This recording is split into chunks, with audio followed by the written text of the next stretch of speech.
네, 안녕하세요. 이번 시간에는 게임 과몰입에 대해서 알아보도록 하겠습니다. 이번 시간에는 게임 과몰입의 의미와 원인, 그리고 해결 방안에 대해서 공부하도록 하겠습니다. 네, 먼저 게임 과몰입이 뭔지 살펴보고 갈게요. 네, 게임 과몰입은 뭐냐면 지나치게 게임에 몰두해서 일상생활에 심각한 장애를 발생시키는 현상을 게임 과몰입이라고 합니다.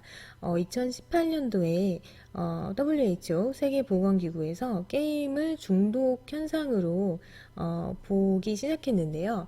그런데 중독이라고 하면 약물이나 마약이나 이런 것을 중독이라고 얘기하잖아요. 근데 게임도 그것처럼 충동 조절 장애를 일으키는 한 요인이다라고 해서 중독으로 보는 견해도 있습니다. 네, 게임 과몰입도 충동 조절 장애 한 유형인데요. 충동이나 욕구, 유혹에 저항하지 못하는 행동 장애로 볼 수 있습니다. 이 게임 과몰입의 증상은 게임에 강박적 집착을 하거나 게임을 하지 않았을 때 금단 현상이 나타나거나 일상생활에서 장애, 즉 게임과 현실을 구분하지 못하는 일탈 행동 이런 것을 일으킬 수 있습니다. 특히 이 청소년 게임 과몰입이 많지만 성인들이 이 게임 과몰입에 빠지게 될 경우에는요, 자녀 양육 문제를 발생시킬 수 있습니다. 그래서 실제로 어린 유아를 키우는 부모가 둘 다 게임 과몰입이었대요. 그래서 게임에 너무 몰입하다 보니까 아이 밥을 안 챙겨준 거예요. 그래서 아이들이 굶어 죽는 일이 실제로 있기도 하였습니다. 그리고 뭐 너무 게임에 몰입해 있다 이러면 이혼이 발생할 수도 있겠죠. 이런 가정 해체까지도 연결될 수 있는 그런 문제로 여러분들이 생각하시면 됩니다. 네, 다음은 스마트폰 중독입니다. 여러분 스마트폰 많이 쓰시잖아요. 근데 실제로 스마트폰 중독에 빠지는 사람들이 많은데요. 그러니까 스마트폰이 조금이라도 없으면 금단 현상이 나타난다든지 계속 스마트폰을 확인한다든지 이러면 스마트폰 중독이라고 얘기할 수 있는데요. 최근에 층이 스마트폰 중독 연령이 하향화되고 있어요. 그래서 아이들이 이 스마트폰 중독이 굉장히 심하다고 합니다. 그리고 부모와 자녀 간의 상관관계가 있는데요. 부모가 스마트폰 중독이면 자녀도 스마트폰 중독으로 이어질 가능성이 높다고 합니다. 네, 그리고 스마트폰으로 사람들이 많이 사용하는 콘텐츠가 뭐냐라고 물어봤더니 메신저, 그리고 게임, 웹서핑, SNS 이런 순서로 나타났다고 해요. 그리고 스마트폰 중독과 관련된 용어가 스몬비라는 용어가 있는데요. 이건 스마트폰 좀비를 합친 말인데 계속 이제 길을 갈 때도 그 좀비처럼 스마트폰만 바라보는 그런 사람들을 우리가 스몬비라고 부르거든요.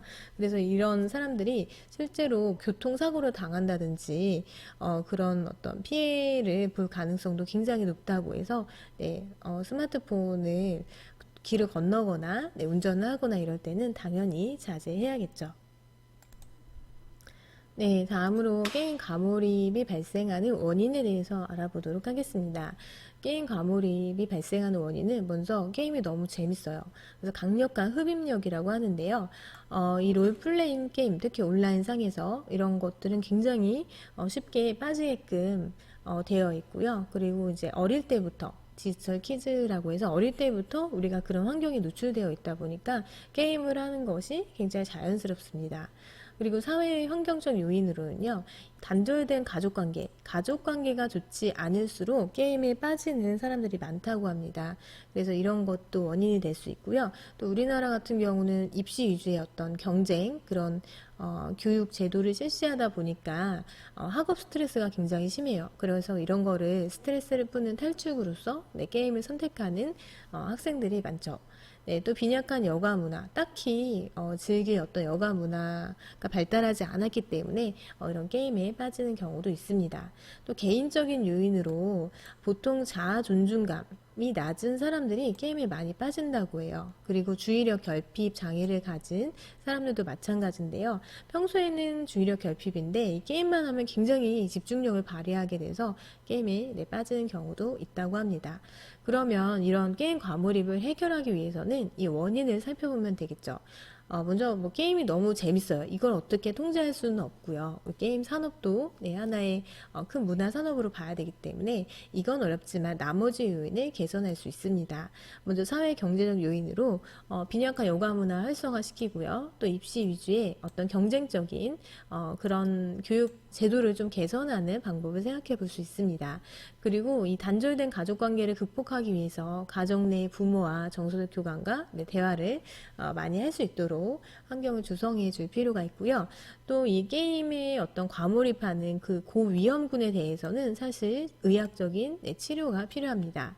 그리고 평소에 우리가 디지털 리터러시 교육을 통해서 게임에 대해서 학생들이 잘 접근할 수 있게 해줄 필요가 있는데요. 디지털 리터러시라고 하면 사실 이 용어의 맨 처음 미디어 리터러시입니다.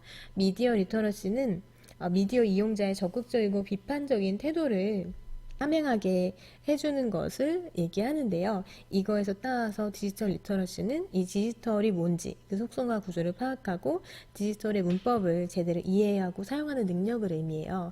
그리고 여기서 파생된 게 게임 리터러시인데요. 게임 리터러시는 게임에 대해서 비판적인 태도를 좀 갖고 그리고 게임이 가지는 미디어적인 의미를 해석하고 수용하고 나아가서 게임을 통해서 스스로 그 의미를 표현하고 소통할 수 있는 능력을 의미합니다. 그래서 우리가 평소에 이런 교육을 통해서 게임을 학생들이 좀 잘 접근할 수 있게 중독에 빠지지 않으면서 과몰입하지 않으면서 잘 접근할 수 있게 해주는 것이 필요합니다.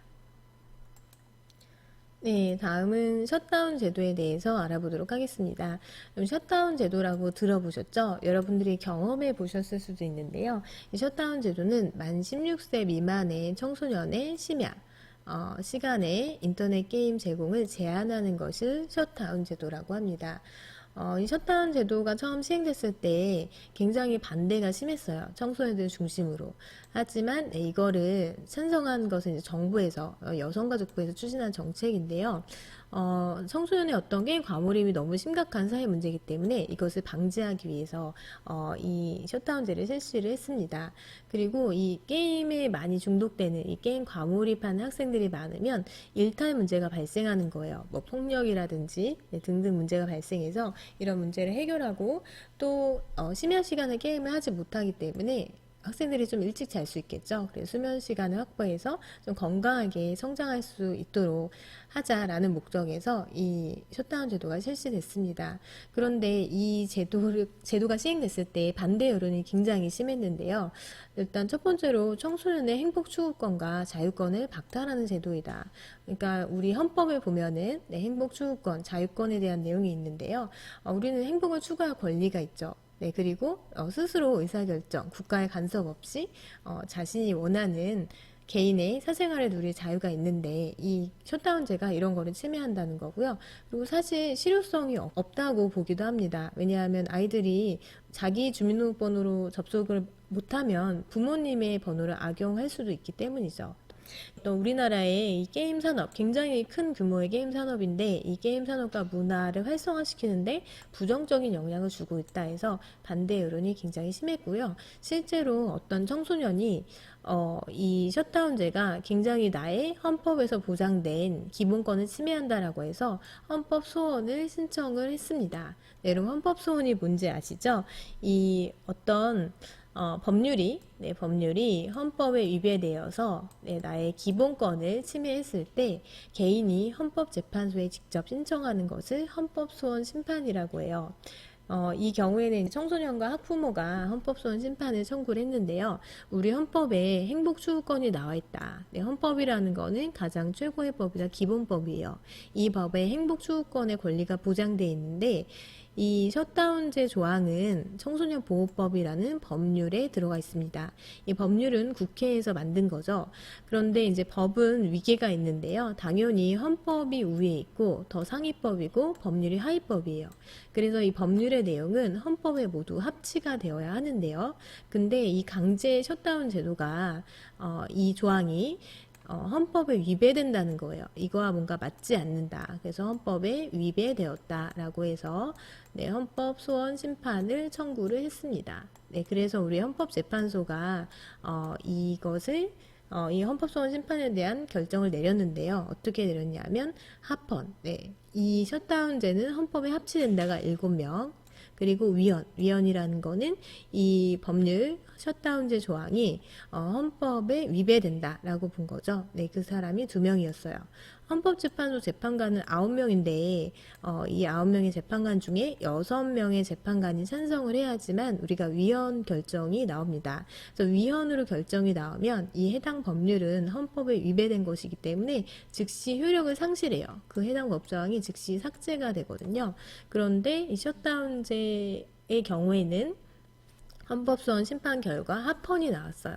네, 그래서 위헌이 되려면 6명이 되어야 되는데 6명이 찬성하지 않았기 때문에 네, 합헌으로 결정이 되었습니다. 헌법재판소가 이 셧다운제를 합헌으로 결정한 이유는요. 이 셧다운제가 게임 중독 예방이라는 입법 목적이 정당하다고 보았기 때문이죠.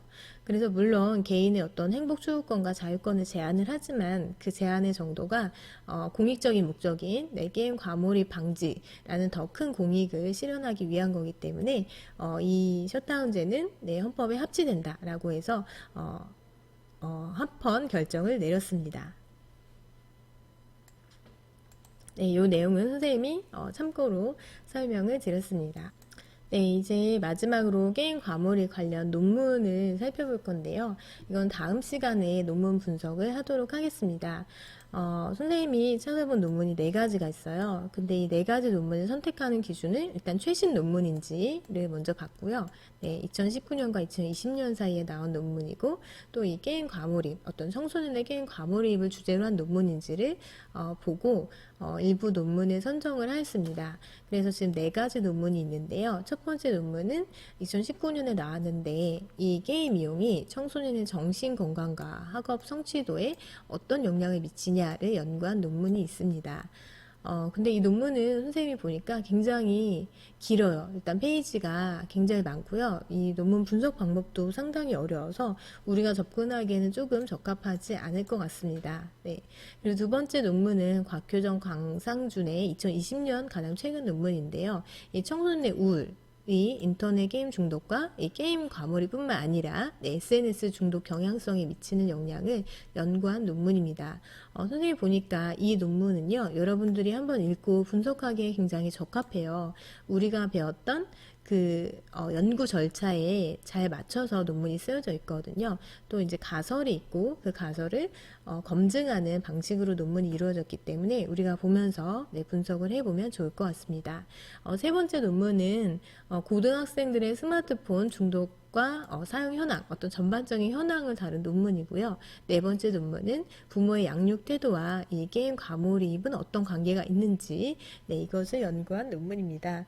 그래서 이 4개의 논문이 있는데 선생님 요거는 올려는 드리는데 참고만 하시고요. 우리는 요 논문을 갖고 네, 같이 한번 분석을 해볼게요. 분석을 하면서 이 청소년의 우울이 게임 중독과 SNS 중독성에 어떤 영향을 미치는지 한번 살펴볼 건데요.